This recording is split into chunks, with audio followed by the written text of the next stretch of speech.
Harry Potter and the Sorcerer's Stone by J.K. Rowling. Read by Jill Zamolik. Chapter 1. The Boy Who Lived. Mr. and Mrs. Dursley of No. 4 Privet Drive were proud to say that they were perfectly normal, thank you very much. They were the last people you'd expect to be involved in anything strange or mysterious, because they just didn't hold with such nonsense. Mr. Dursley was the director of a firm called Grunnings, which made drills. He was a big, beefy man with hardly any neck, although he did have a very large mustache. Mrs. Dursley was thin and blonde, and had nearly twice the usual amount of neck, which came in very useful, as she spent so much of her time craning over garden fences, spying on the neighbors. The Dursleys had a small son called Dudley, and in their opinion, there was no finer boy anywhere.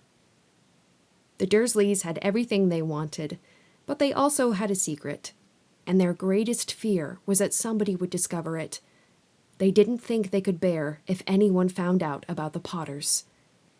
Mrs. Potter was Mrs. Dursley's sister, but they hadn't met for several years.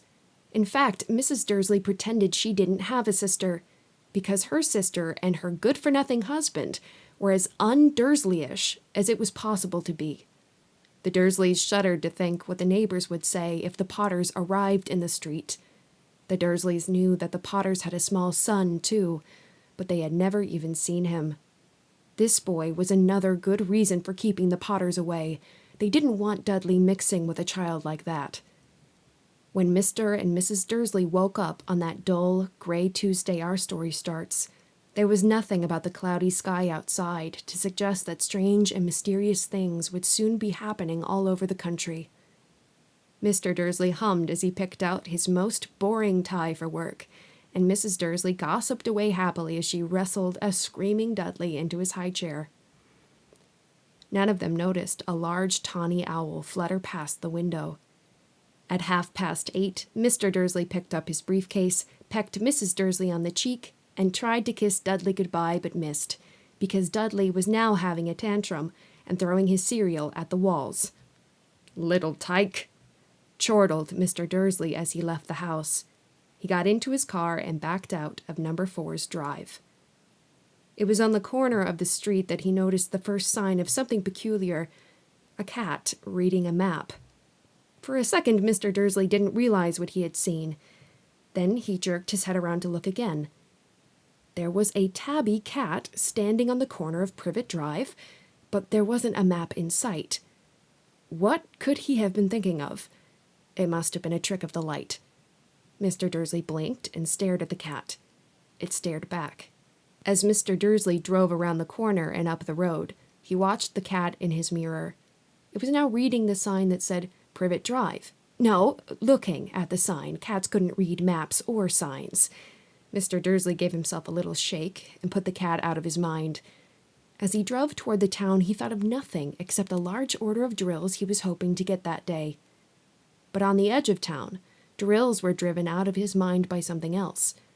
As he sat in the usual morning traffic jam, he couldn't help noticing that there seemed to be a lot of strangely dressed people about. People in cloaks. Mr. Dursley couldn't bear people who dressed in funny clothes. The get-ups you saw on young people. He supposed this was some stupid new fashion. He drummed his fingers on the steering wheel, and his eyes fell on a huddle of these weirdos standing quite close by. They were whispering excitedly together. Mr. Dursley was enraged to see that a couple of them weren't young at all. Why, that man had to be older than he was, and wearing an emerald green cloak. The nerve of him! But then it struck Mr. Dursley that this was probably some silly stunt. These people were obviously collecting for something. Yes, that would be it.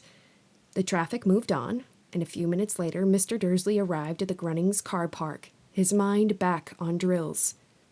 Mr. Dursley always sat with his back to the window in his office on the 9th floor.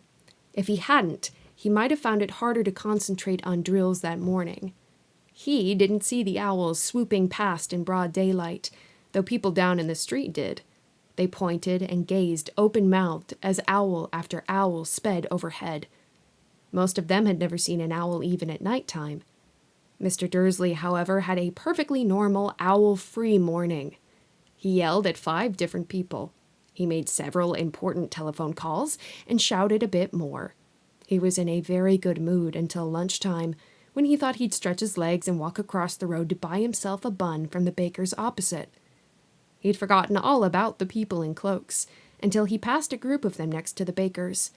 He eyed them angrily as he passed. He didn't know why, but they made him uneasy. This lot were whispering excitedly, too, and he couldn't see a single collecting tin.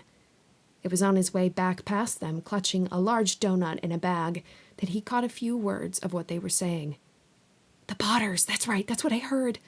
Yes, their son, Harry." Mr. Dursley stopped dead. Fear flooded him. He looked back at the whisperers as if he wanted to say something to them, but thought better of it.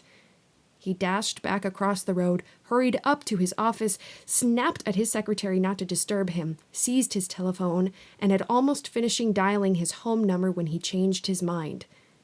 He put the receiver back down and stroked his mustache, thinking, no, he was being stupid. Potter wasn't such an unusual name. He was sure there were lots of people called Potter who had a son called Harry. Come to think of it, he wasn't even sure his nephew was called Harry. He'd never even seen the boy. It might have been Harvey or Harold. There was no point in worrying Mrs. Dursley. She always got so upset at any mention of her sister. He didn't blame her. If he'd had a sister like that. But all the same, those people in cloaks. He found it a lot harder to concentrate on drills that afternoon, and when he left the building at 5 o'clock, he was still so worried that he walked straight into someone just outside the door. "Sorry," he grunted, as the tiny old man stumbled and almost fell. It was a few seconds before Mr. Dursley realized that the man was wearing a violet cloak. He didn't seem at all upset at being almost knocked to the ground. On the contrary, his face split into a wide smile, and he said in a squeaky voice that made passers-by stare, "Don't be sorry, my dear sir, for nothing could upset me today. Rejoice, for you know who has gone at last. Even muggles like yourself should be celebrating this happy, happy day." And the old man hugged Mr. Dursley around the middle and walked off.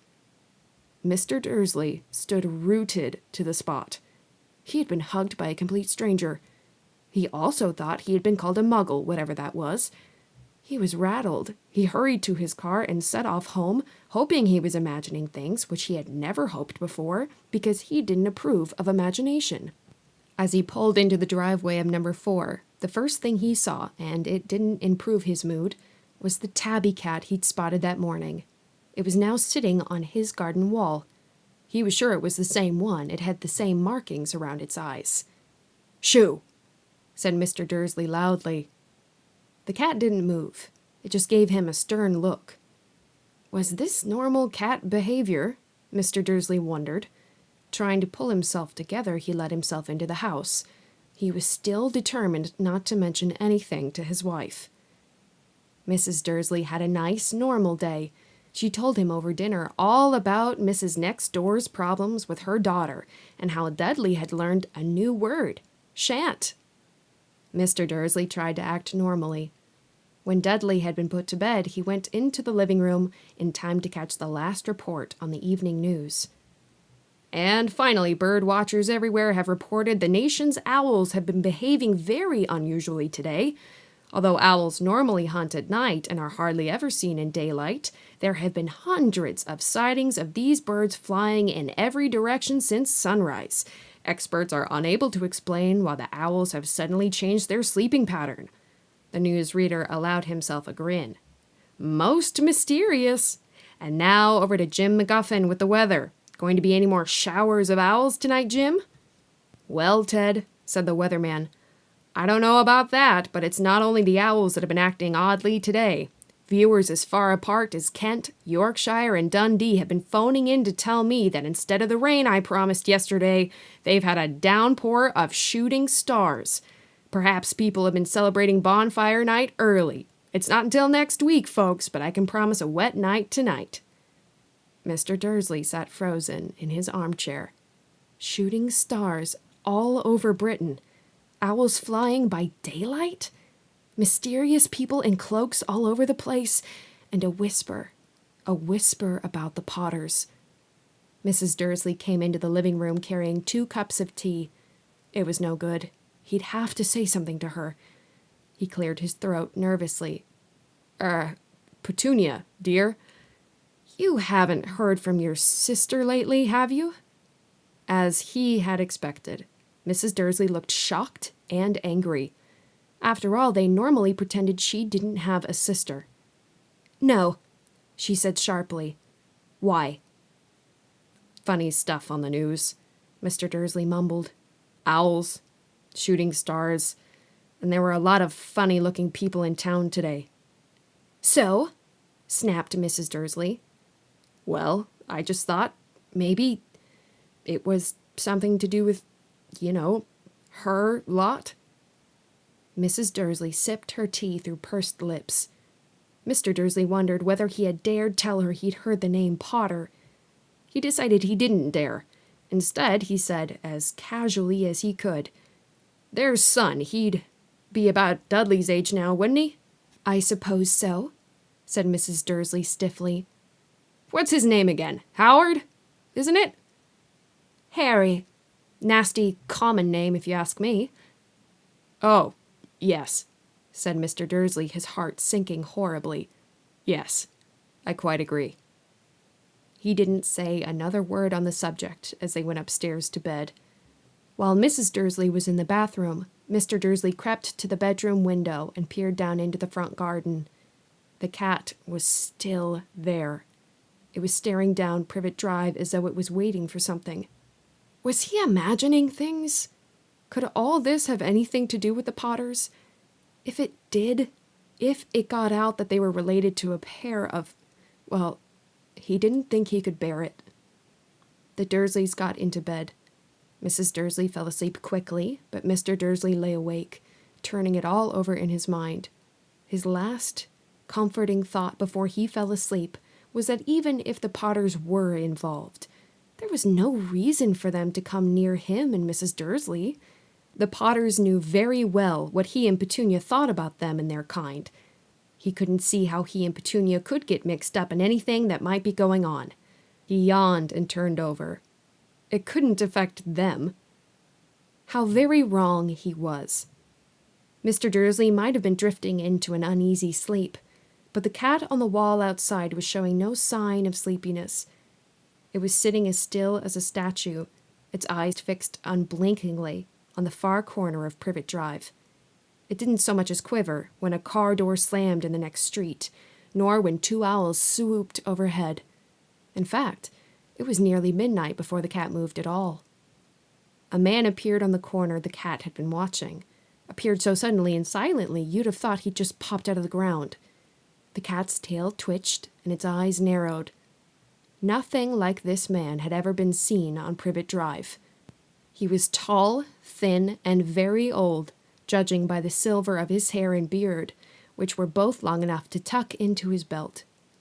He was wearing long robes, a purple cloak which swept the ground, and high-heeled, buckled boots. His blue eyes were light, bright, and sparkling behind half-moon spectacles, and his nose was very long and crooked, as though it had been broken at least twice. This man's name was Albus Dumbledore. Albus Dumbledore didn't seem to realize that he had just arrived in a street where everything from his name to his boots was unwelcome. He was busy rummaging in his cloak, looking for something.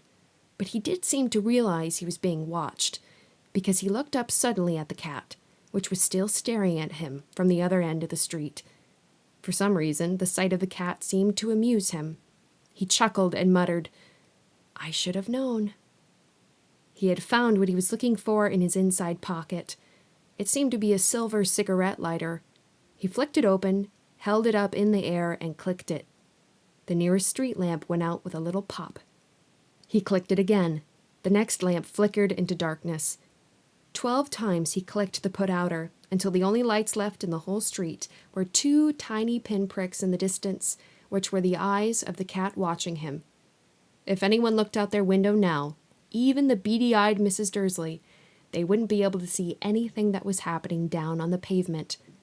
Dumbledore slipped the put-outer back inside his cloak and set off down the street toward number 4, where he sat down on the wall next to the cat. He didn't look at it, but after a moment he spoke to it. "Fancy seeing you here, Professor McGonagall." He turned to smile at the tabby, but it had gone. Instead, he was smiling at a rather severe-looking woman who was wearing square glasses exactly the shape of the markings the cat had around its eyes. She, too, was wearing a cloak, an emerald one. Her black hair was drawn into a tight bun. She looked distinctly ruffled. "How did you know it was me?" she asked. "My dear Professor, I've never seen a cat sit so stiffly." "You'd be stiff if you were sitting on a brick wall all day," said Professor McGonagall. "All day? When you could have been celebrating. I must have passed a dozen feasts and parties on my way here." Professor McGonagall sniffed angrily. "Oh, yes, everyone's celebrating all right," she said impatiently. "You'd think they'd be a bit more careful, but no. Even the Muggles have noticed something's going on. It was on their news." She jerked her head back at the Dursleys' dark living room window. "I heard it. Flocks of owls. Shooting stars? Well, they're not completely stupid. They were bound to notice something. Shooting stars down in Kent. I'll bet that was Daedalus Diggle. He never had much sense." "You can't blame them," said Dumbledore gently. "We've had precious little to celebrate for 11 years. "I know that," said Professor McGonagall irritably. "But that's no reason to lose our heads. People are being downright careless, out on the streets in broad daylight, not even dressed in Muggle clothes, swapping rumors." She threw a sharp, sideways glance at Dumbledore here, as though hoping he was going to tell her something, but he didn't, so she went on. "A fine thing it would be if, on the very day you-know-who seems to have disappeared at last, the Muggles found out about us all. I suppose he really has gone, Dumbledore?" "It certainly seems so," said Dumbledore. "We have much to be thankful for. Would you care for a sherbet lemon?" "A what?" "A sherbet lemon. They're a kind of Muggle sweet I'm rather fond of." "No, thank you," said Professor McGonagall coldly, as though she didn't think this was the moment for sherbet lemons. "As I say, even if you-know-who has gone, my dear Professor, surely a sensible person like yourself can call him by his name. All this you-know-who nonsense. For 11 years, I have been trying to persuade people to call him by his proper name, Voldemort." Professor McGonagall flinched, but Dumbledore, who was unsticking 2 sherbet lemons, seemed not to notice. "It all gets so confusing if we keep saying you-know-who. I have never seen any reason to be frightened of saying Voldemort's name." "I know you haven't," said Professor McGonagall, sounding half exasperated, half admiring. "But you're different. Everyone knows you're the only one you know—" "Oh, all right. Voldemort was frightened of." "You flatter me," said Dumbledore calmly. "Voldemort had powers I will never have." "Only because you're too, well, noble to use them."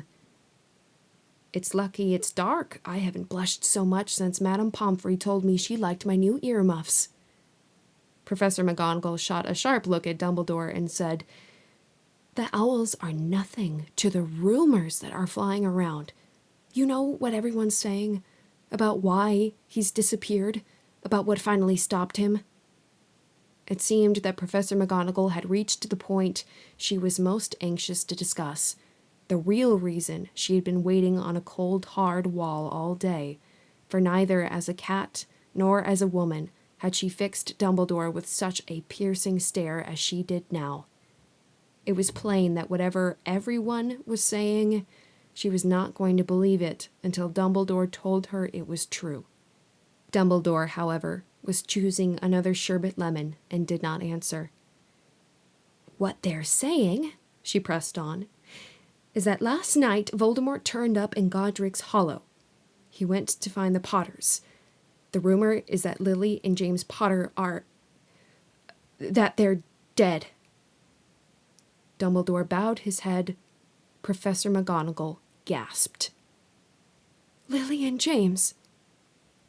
I can't believe it. I didn't want to believe it. Oh, Albus. Dumbledore reached out and patted her on the shoulder. I know, he said heavily. Professor McGonagall's voice trembled as she went on.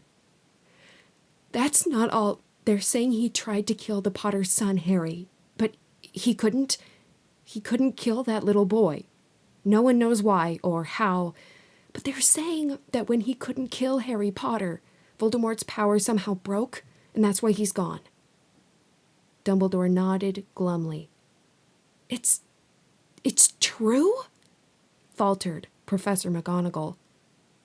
After all he's done, all the people he's killed, he couldn't kill a little boy? It's just astounding. Of all the things to stop him. But how in the name of heaven did Harry survive? We can only guess, said Dumbledore. We may never know. Professor McGonagall pulled out a lace handkerchief and dabbed at her eyes beneath her spectacles. Dumbledore gave a great sniff as he took a garden watch from his pocket and examined it. It was a very odd watch. It had 12 hands but no numbers. Instead, little planets were moving around the edge. It must have made sense to Dumbledore, though, because he put it back in his pocket and said, Hagrid's late. I suppose it was he who told you I'd be here, by the way? Yes, said Professor McGonagall. And I don't suppose you're going to tell me why you're here, of all places? I've come to bring Harry to his aunt and uncle. They're the only family he has now. You don't mean... You can't mean the people who live here, cried Professor McGonagall, jumping to her feet and pointing at number 4. Dumbledore, you can't. I've been watching them all day. You couldn't find 2 people who are less like us. And they've got this son. I saw him kicking his mother all the way up the street, screaming for sweets.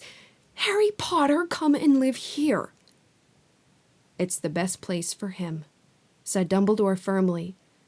His aunt and uncle will be able to explain everything to him when he's older. I've written them a letter.